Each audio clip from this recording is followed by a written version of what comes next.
What's going on YouTube? So it's time for another anime figure haul, and in this video I have a bunch of pre-owned figures to share with you guys from some of my favorite anime IP. So really excited for these, but before we get into it, I do have a sponsor for this video, and it's going to be Sakurako and Tokyo Treat. Sakurako is a monthly Japanese artisan snack box that supports local Japanese snack makers.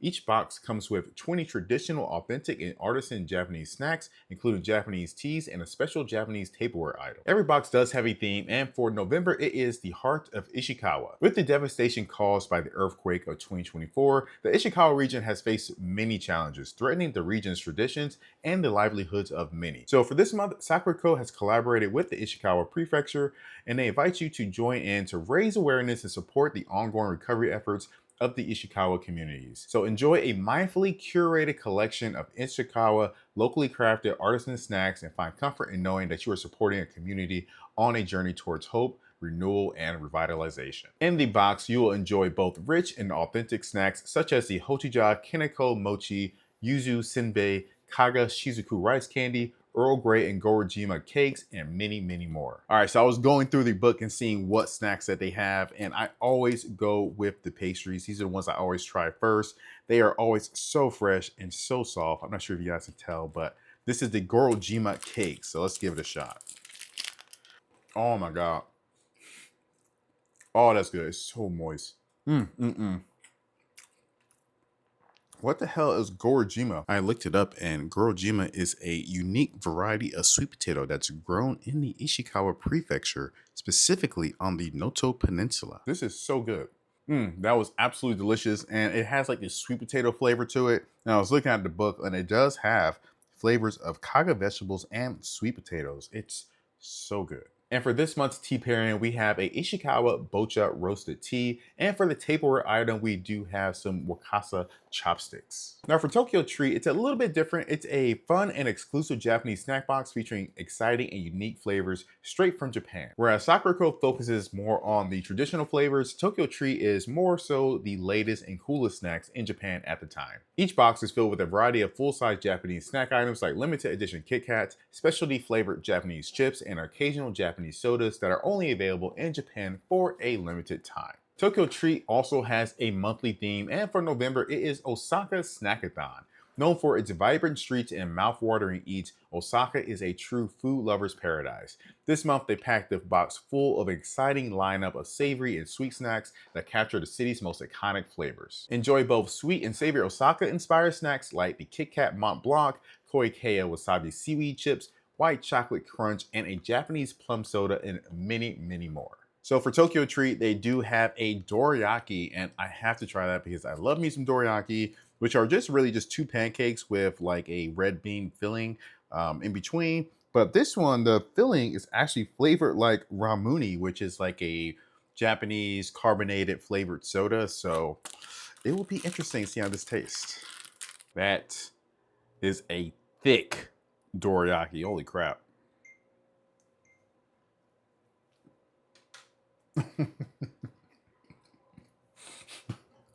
I instantly tasted the ramune flavor. Oh my gosh, how did they do that? That is, hold on. That's so good. It's so creative.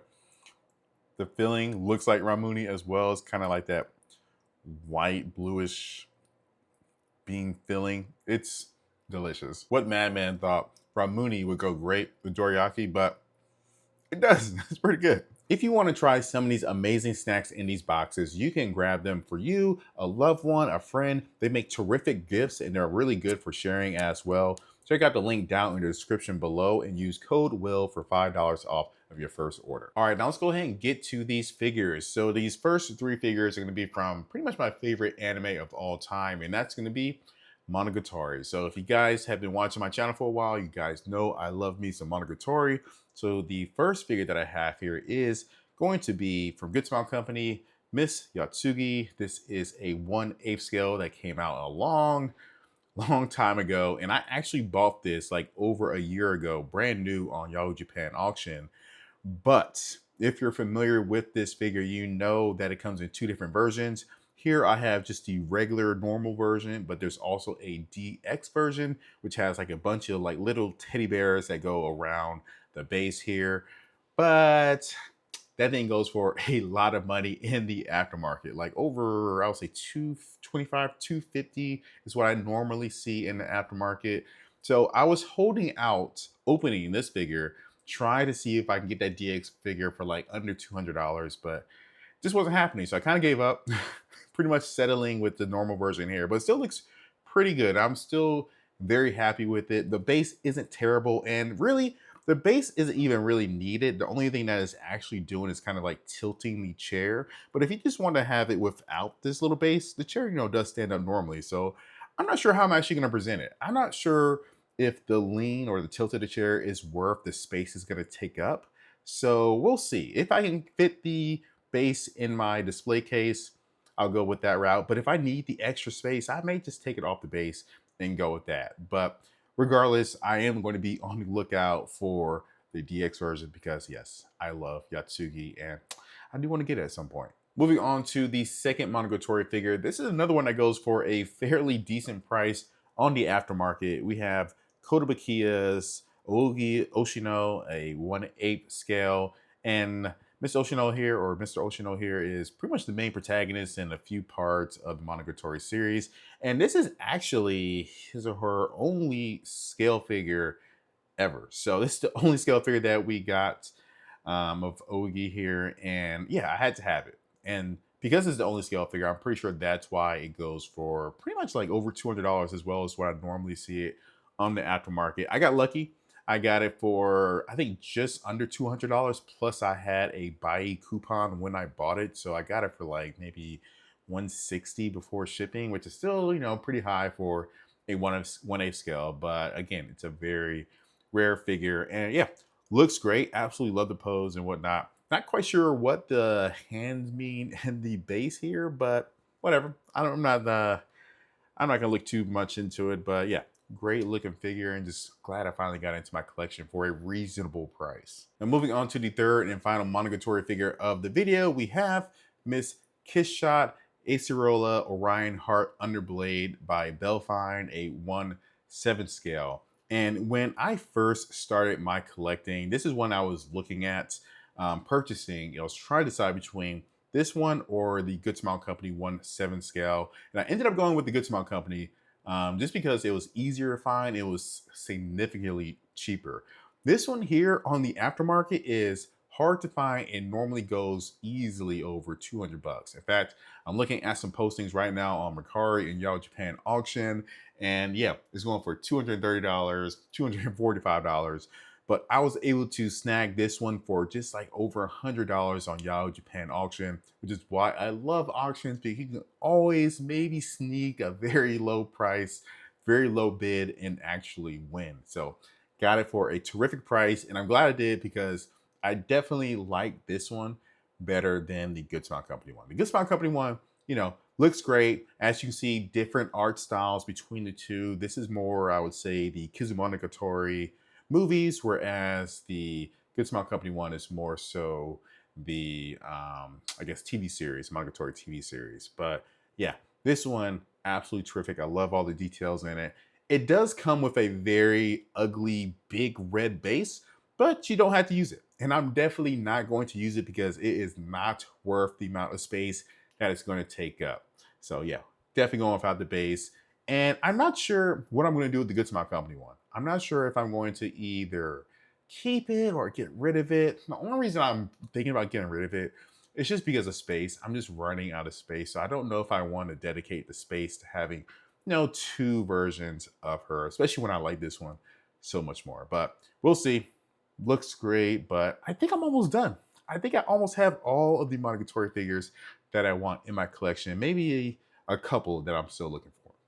We'll see. All right, so moving on to this next set of figures. It's going to be from I'm not going to say it's my top comedy anime of all time, but definitely top 5 comedies of all time. Yeah, I think that's fair. Top 5. And that's going to be Konosuba. So I have like no representation of Konosuba in my collection right now. So I wanted to pick up, a few of the characters. And the first one that I have here is going to be Kadekawa's 1/7 scale of the Useless Goddess. And this one actually used to go for a pretty hefty price on the aftermarket, but they did do a re-release, I think like maybe December or January of this year. So that's when I picked it up. I got it brand new. I'm pretty sure in the aftermarket has come down quite a bit since then, since we have more quantity out there. But yeah, I just wanted a pretty good aqua. There are a lot of aquas out there that you can buy, but I just like, if I'm only gonna have one figure of a character, I want them kind of in their original outfits, kind of giving us an expression that really suits the character. And I think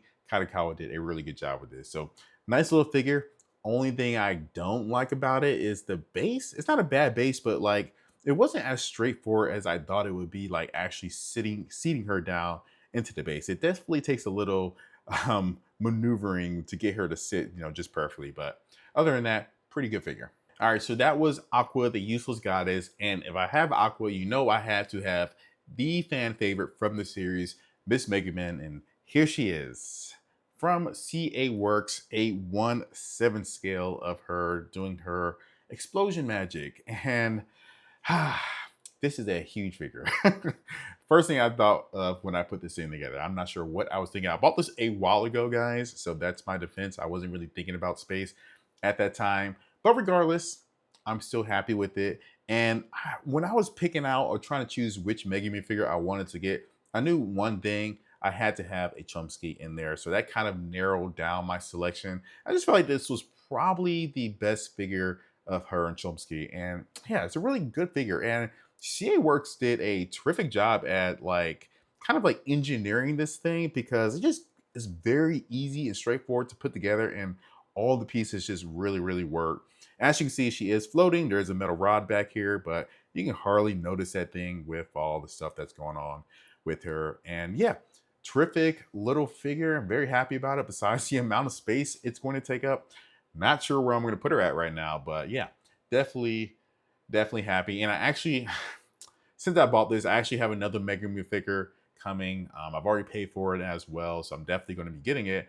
And I'm not sure if I'm actually going to keep this one now. Great figure, but again, because of the space, I don't know. But we will see. We will see. Either way, I'm happy right now. And then finally, the last Konosuba figure is going to be the man himself, Mr. Kazuma. And of course, guys, they don't get scale figures most of the time. So I think he has like a Papa Prey, a Figma, and this Nindo here. So went ahead and went with the Nindo. Pretty good facial expression. Has some black panties in his hand from Megumin here, I'm assuming. So yeah, just something to add into the display to go with the girls. All right, so that wraps up all of the figures for this video, but I want to go over some future video plans with you guys for pretty much the rest of 2024 and the very beginning of 2025. So I probably have like another 2 or maybe 1 really long video worth of figures just sitting in my living room. Nothing new. It's pretty much all like older pre-owned figures, but I do want to do a video on that. And then I am going to Japan in November, so I may do a vlog on that. So what I'm going to do is I'm going to do like a pre-trip live stream, and I'm going to solicit some ideas of what you guys may want to see in that vlog. So I have a nice little vlogging camera here that I got. So definitely be on the lookout for that. Not really committed to actually doing a video, but I am going to do a lot of recording while in Japan. So we'll see.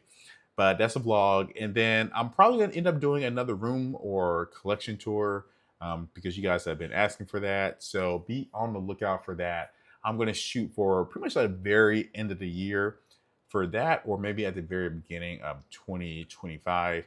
And if you guys want to see like a pre-order video for 2025, let me know. I've been a lot more selective as to what figures I'm getting for 2025. So yeah, let me know. I'll do a video on that as well. But that's it, guys. Have a good one. Peace.